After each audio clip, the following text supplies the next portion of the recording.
Hi everyone, it's Natalie and welcome back to my channel. Today I'm going to be attempting to do another rapid fire recent reads. We shall see how successful I actually am at it because as you all know by now, these recent reads videos aren't that recent. This video, the books I will talk about span between September and November, so you all know the chaotic energy being served here. Anyway, let's just move on and start talking about books. The first book I'm going to be talking about is a horror novella called Nothing But Blackened Teeth by Cassandra Caw, if I'm not mistaken. That is their name. So in this one, it's like about this group of friends who go into this haunted house, or like it's kind of like a sprawling estate. I can't remember exactly where it is, but the point is they go into this haunted estate because one of them, well, two of them are getting married and they wanted to get married at a spooky house. So they're there. Spooky things start happening. I rated this 2 stars. It was not doing anything I wanted it to do, honestly. There were sparks of goodness in there. There were some quotes that were really beautiful, really nicely written, but most of the time it just did not do anything for me. It lacked a lot of description, so even though horrifying things were going on, they were so described so bare bones that I could not be made to feel anything about what the characters were going on. The body horror was also kind of cool, but it came too late and was not enough to salvage this reading experience for me. So overall, I wanted this to be far more than it was. The next book I'm going to be talking about is My Heart is a Chainsaw by Stephen Graham Jones. This is a book that I have yet to rate because I feel like I need to reread it. I picked up this book as a buddy read with one of my friends. She used to be on YouTube. She doesn't really make booktube content anymore, but we still do occasional buddy reads. So in this one, we follow this teenage girl who is really obsessed with horror movies, especially slashers. And so she starts becoming obsessed with the idea that there is an actual slasher going on in her town. And so she's trying to find a way to prove that and to protect the final girl, the person that she thinks is the final girl. So like I mentioned, I didn't rate this mostly because it took me like a month to read it because my brain was really not there. Not because of the story, but because I was preoccupied being a college student. And this story kind of demands your attention a lot, and my attention was not ready to be given. And so, broadly speaking, I enjoyed this. I thought it was a good story, but I feel like I didn't catch as much of it as I could have if I had dedicated myself to it and if I had had a physical copy of it. I picked it up as an audiobook, and even though I love Stephen Graham Jones novels as audiobooks, I definitely felt like I needed the physical copy to kind of ground me in the reading experience. Regardless, I really liked the turn this story took, and I like the thematic elements of it. It's very much about gentrification, but also who is the final girl? What does it take to be a final girl? Who is allowed to be a final girl? Anyway, I don't want to get too into it because I'm hoping to reread it next year and hopefully develop my thoughts further and maybe even make a single book review for it. Time will tell. The next book I'm going to be talking about is Bisa's Carnaval by Joana Pastro and Carolina Coroa. This is a children's book. It's very, very short. I gave it 3.5 stars. It's about this little girl who really likes it when it's Carnaval time, but her abuela can't really participate because she's getting older, and so she can't really do as much as she used to. And so it's about her finding a way to get her abuela involved in the Carnaval. And when I say abuela, I actually mean her bisabuela, like her great-grandmother. Is that how you say it in English? Point is, this was really cute, really, really wholesome. The artwork was beautiful. It was beautifully illustrated and colored. I love the color scheme of this children's book. It was just a really wholesome time. The next book I'm going to be talking about is Rent a Boyfriend by Gloria Chao. In this book, we follow this girl who I think she tells her parents that she has a boyfriend because her parents want her to get engaged with this other guy, but she doesn't want to be engaged with him, so she says she has a boyfriend, and now she has to hire a guy to pretend to be her boyfriend. I think that's the narrative. This is my third Gloria Chow book, right? The third one? I believe so. I believe it's the third one. I have read every single one of her books. I adore Gloria Chow.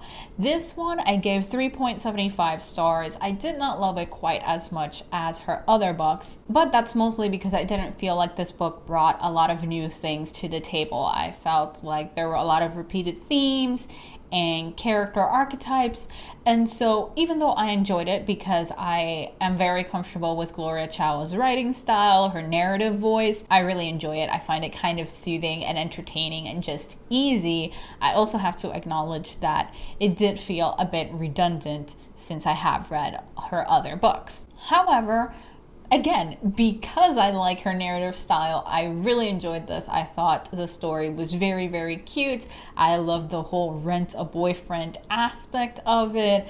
I liked the tension that brought into the story. My main criticism, apart from the repetition, is that the antagonist felt very cartoonish, and that was kind of like eye roll worthy, but the love interest kind of made up for it because he was really, really, really cute. He was precious. Let's just be clear. He was precious. So overall, I would highly, highly recommend picking up this book. I would recommend all of Gloria Chow's books. I haven't really found a reason to push y'all to read Gloria Chow, but I really, really think y'all should check her out. She has a good mix of like cute contemporary romance with like thematic elements of family that I think are really well engaged with. She has like contentious mother-daughter relationships that I like the way she explores them.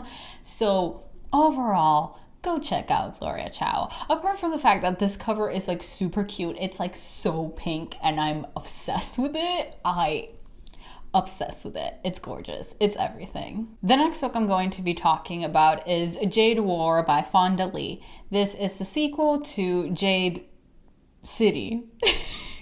Okay, let me explain. I spent so long reading Jade War that now to me every single book in the Green Bow saga is called Jade War.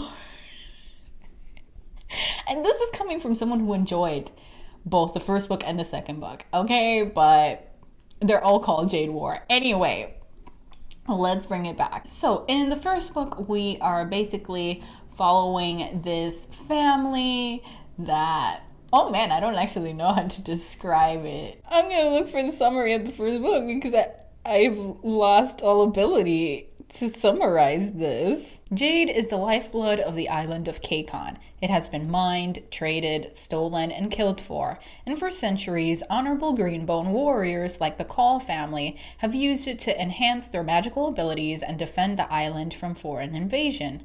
Now, the war is over and a new generation of Calls vies for control of Kekon's bustling capital city. They care about nothing but protecting their own, cornering the jade market, and defending the districts under their protection. Ancient tradition has little place in this rapidly changing nation. When a powerful new drug emerges that lets anyone, even foreigners, wield jade, the simmering tension between the Calls and the rival Eight family erupts into violence. The outcome of this clan war will determine the fate of all Greenbones, from their grandest patriarch to the lowliest motorcycle runner on the streets, and of Kekon itself. Okay, that's much better. Anyway, so I rated the second book 4 stars. Overall, I enjoyed it. I was slow reading it because I'm slow reading adult fantasy, especially chunky adult fantasy. This is over 600 pages, I think, and that is a lot for this poor soul. So I enjoyed it, but I did think it had pacing issues. I do think that the first book had much better pacing and a better payoff overall in terms of like pacing, period. The issue I had with this book was the pacing. It dragged too much. It definitely suffered from middle book syndrome. Overall, I did think it had its high moments of tension and action that really had me on the edge of my seat, but it made me wait so long for them that I couldn't help but be frustrated at times while I was reading.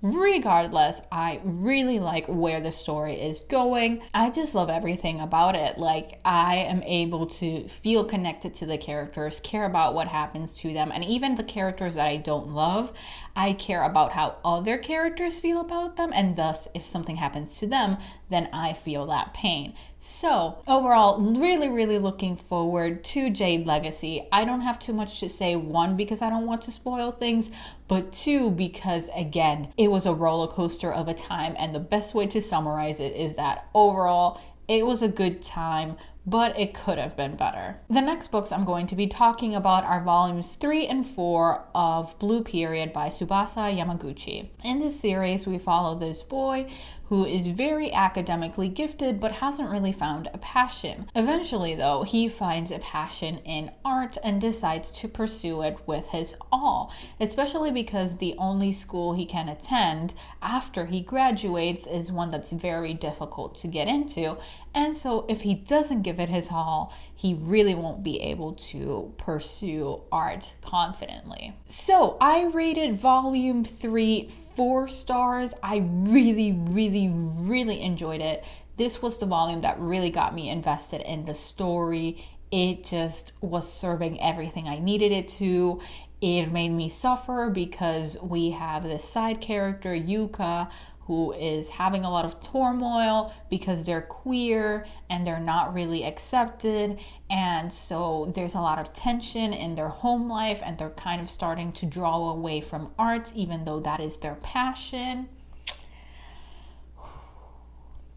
They mean a lot to me. So I'm still suffering with that particular branch of the story.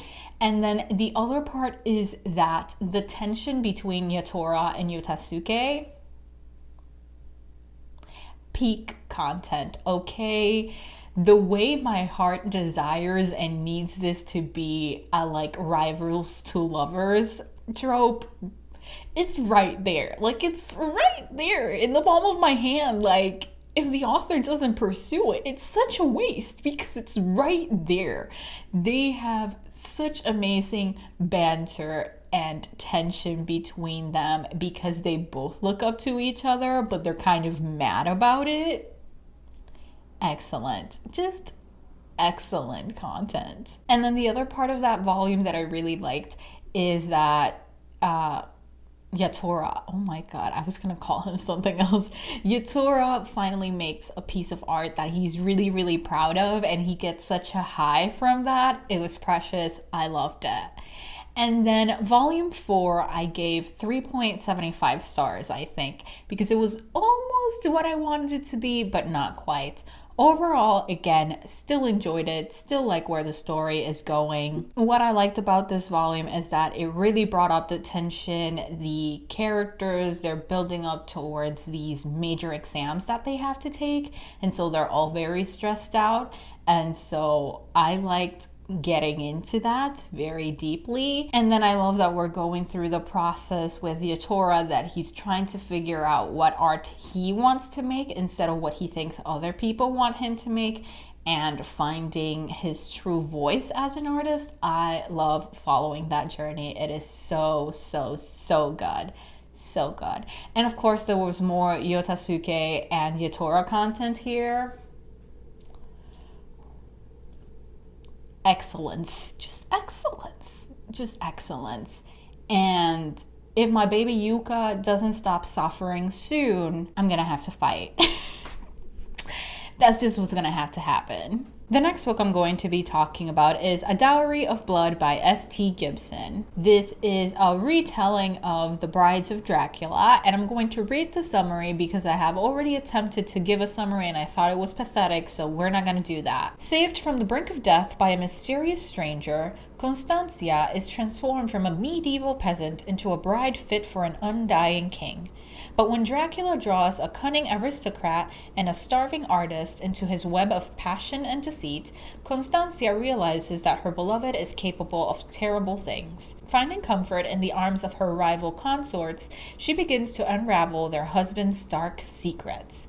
With the lives of everyone she loves on the line, Constancia will have to choose between her own freedom and her love for her husband. But bonds forged by blood can only be broken by death. So I gave this book 4 stars. I listened to it as an audiobook while following along with the ebook, and that was gorgeous. First of all, I'm obsessed with the narrator of the audiobook. She iconic. Iconic. I was obsessed with her voice. She just had the perfect voice for this book, okay? She told it perfectly. I'm in love with her. I don't know anything about her, but obsessed with her voice. Anyway, that aside, which was actually a major part, I would highly encourage everyone to pick up this book as an audiobook. I think that is exactly the way you should consume this story. Anyway, apart from that, this was really beautifully written. It was gorgeous. Every single sentence was like amazing. And the way this explored a toxic, abusive relationship was so real, raw, and emotional. And you could see both how the protagonist knew how wrong the relationship was but couldn't walk away from it. So good. And then the tension but also love between her and the other bride and the other husband of Dracula. The fact that the protagonist doesn't actually have a name because Constancia is the name Dracula gave her. The fact that Dracula is actually never called by name. Iconic levels. Absolutely love this book. Would highly recommend it. The next book I'm going to be talking about is Prosper's Demon by KJ Parker. Listen, this person has a similar name to another author. We're not going there. Anyway, so in this book, we follow this guy who is basically like, what's the word for that? An exorcist. Okay, let's just read the summary.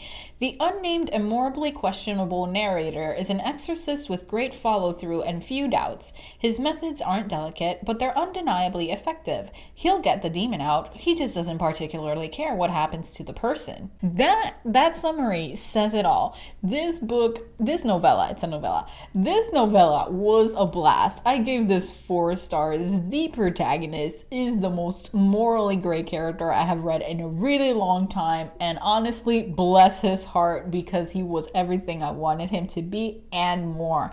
I'm like, yes, be truly questionable. That's the content I desire. So this was an iconic time.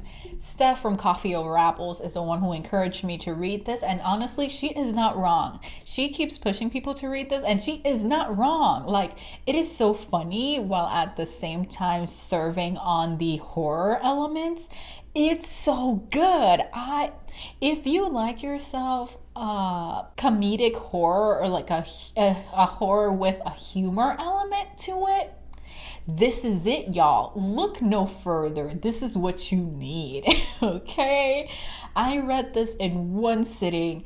It was so easy to get through, and between the humor and the disturbing things going on, it was exactly what I needed to read on Halloween night.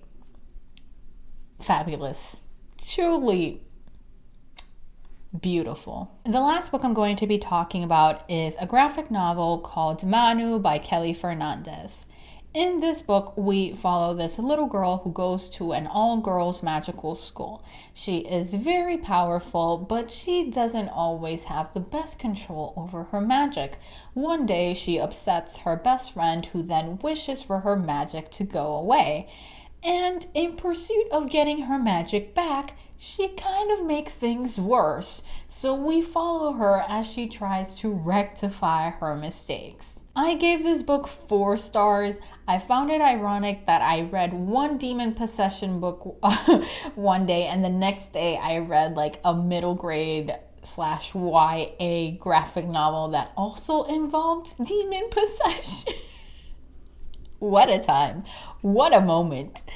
Anyway, this was cute. I liked the art style overall. I enjoyed the story. Yeah, overall, I don't have much to say about it, but I did enjoy that this was a queer story. I always love seeing queer stories with little kids or younger kids because they're precious.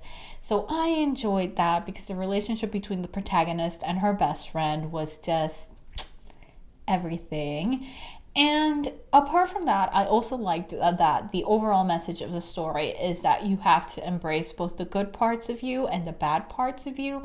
I thought that was excellent. So, so, so good.